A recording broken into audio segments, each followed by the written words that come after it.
Back in May, I took my first ever visit to Six Flags over Georgia. For the most part, I was pleasantly surprised with their top 5 coasters and consider their collection to be ranked in the top mid-tier of the Six Flags chain. Unfortunately, their new for 2023 roller coaster, Kid Flash Cosmic Coaster, was nowhere near being ready during my visit. In fact, I think vertical construction has finally started, but if I were a betting man, I wouldn't expect this attraction to open until late 2023 or even early 2024. This might actually turn into another West Coast Racers type scenario, who knows. Also, I was not able to ride every single roller coaster in the park, but I did take on their main attractions and or unique roller coasters to the park. For the roller coasters, I was unable to snag a ride. I will call them out when we get to those attractions. Before I get into this ranking video, please do me a favor by clicking on that like button, helping me with the YouTube algorithm, and if you love roller coasters like me, make sure to subscribe.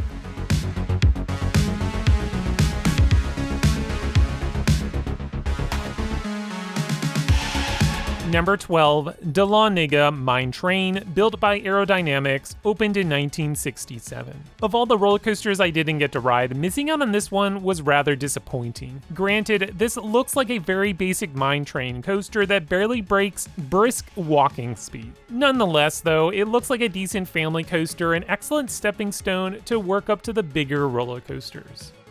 Number 11, Joker Funhouse Coaster, built by Chance Rides, opened in 2004. Another roller coaster I missed out on. My kids were not in the mood to ride, and waiting over an hour for a family coaster didn't feel like a high priority. Judging by the layout and theming, I think this is the better of the two operating family coasters. It's a unique looking layout and even interacts with the terrain somewhat. Hopefully when I visit Six Flags over Georgia in the future, I'll snag a ride on Joker Funhouse and Dahlonega Mine Train.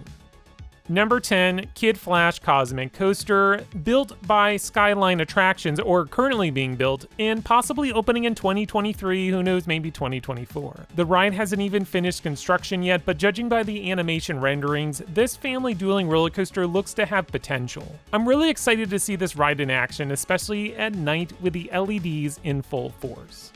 Number 9, Blue Hawk, built by Vekoma, opened in 1992. I'm happy to report that Blue Hawk isn't as bad as I expected. With that said, I would still consider this roller coaster a one-and-done attraction. It's a multi-looping roller coaster that will provide some headbanging, though it does feature the newer vest restraints. Most of the headbanging is bouncing your head off the headrest during that butterfly element. The rest of the ride isn't too bad, but I didn't find any of the inversions to be super exciting either. I hear that some are a fan of this roller coaster, but for me, I don't see a reason to ride it again. Number 8, Great American Scream Machine, built by John C. Allen, opened in 1973.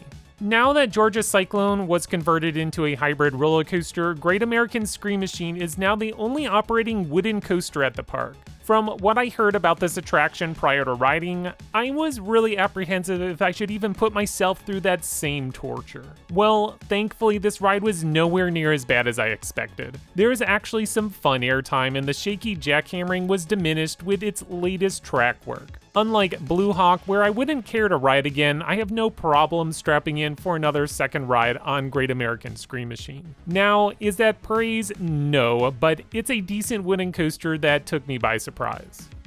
Number 7, Daredevil Dive, built by Gerstlauer, opened in 2011. This was the most disappointing roller coaster at Six Flags over Georgia. Granted, it's Gerstlauer, so I don't expect much, but I thought with the different style trains, the lap bar configuration, this would be a pretty fun Eurofighter. Well, there are some fun moments, like the Beyond Vertical Drop and slow hardline roll, but most of this attraction is janky. The way it slams into that first inversion are just some awkward transitions. It's like Gerstlauer doesn't know how to properly support their ride structures the way that they rattle through the layout. Would I rather ride this than, say, TMNT Shellraiser at American Dream Mall? I think so. I mean, removing the shoulder restraints is a huge bonus to this attraction. That lap bar is pretty comfortable. Oh, and as an FYI, if you do want to ride this roller coaster, make sure to rope drop it instead of running to Twisted Cyclone or Goliath. The train only holds 6 passengers, so the line really drags. So unless you have a skip the line pass, you better hop on this thing first.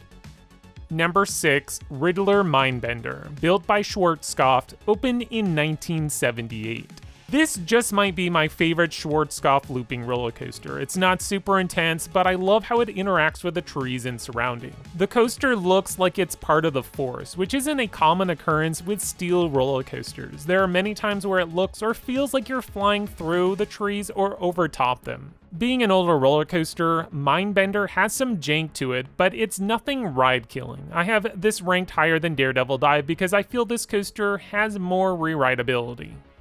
Number 5, Georgia Scorcher, built by Bolliger and Mabillard, opened in 1999. The sleeper hit of my visit, Georgia Scorcher has to be one of the best, if not best, stand-up roller coaster prior to Pipeline the Surf Coaster. The restraints are still annoying, sure, but the layout is pretty solid. Only one quick moment of headbanging, and that was during the overbank turn prior to the corkscrew. Georgia Scorcher provides some excellent G-forces, all while not turning your legs into jelly or destroying your manhood like Green Lantern. As a disclaimer, I only got one ride on Georgia Scorcher, and that was in the front row. On most stand-up coasters, the front row will be the smoothest, so I might be giving it more love than it deserves. But yet, I do hear a lot of praise for this roller coaster by other enthusiasts.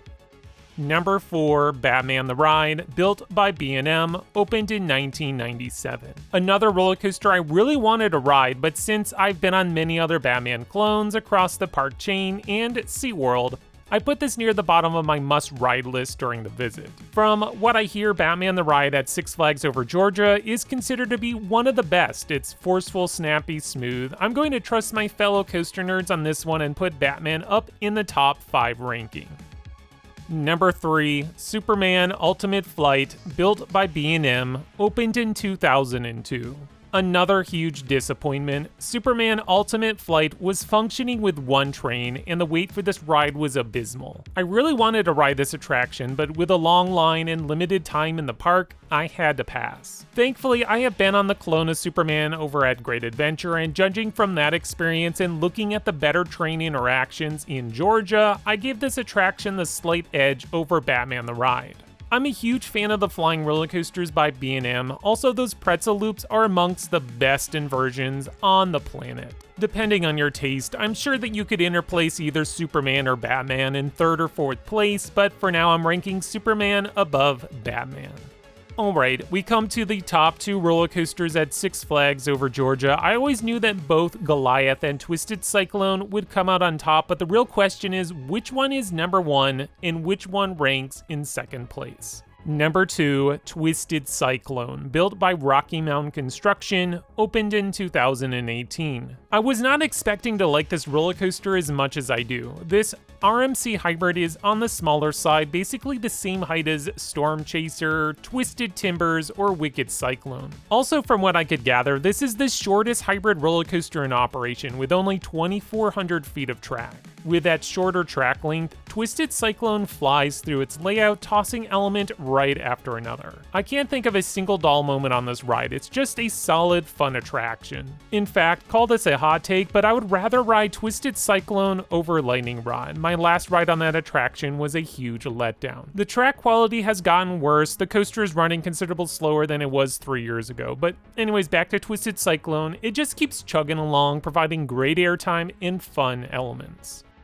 Number 1, Goliath, built by B&M, opened in 2006. After one ride on Goliath, I knew it was the best coaster at Six Flags Over Georgia. This is one unique hypercoaster, well that's even if you want to call it that. The ride stands 200 feet, but its maximum drop is 175 feet. Also, a unique fun fact, the first drop isn't the biggest, it's that first camelback hill where you hit 175 feet. Regardless how you want to classify Goliath, the airtime on this thing is top notch. Every hill produces solid floater or even ejector airtime, which is something not too common on a B&M. The only negative I have is that there's a rattle that pops up throughout the ride. It can get quite rough. Kara actually thought it was too rough and didn't even want to ride it again. I felt it was tolerable, but definitely could be better. I'm assuming it has to do something with their trains. Goliath is a great roller coaster that offers incredible views, great airtime, and strong G-forces. Those camelback hills on your way back to the station really send you flying out of your seat.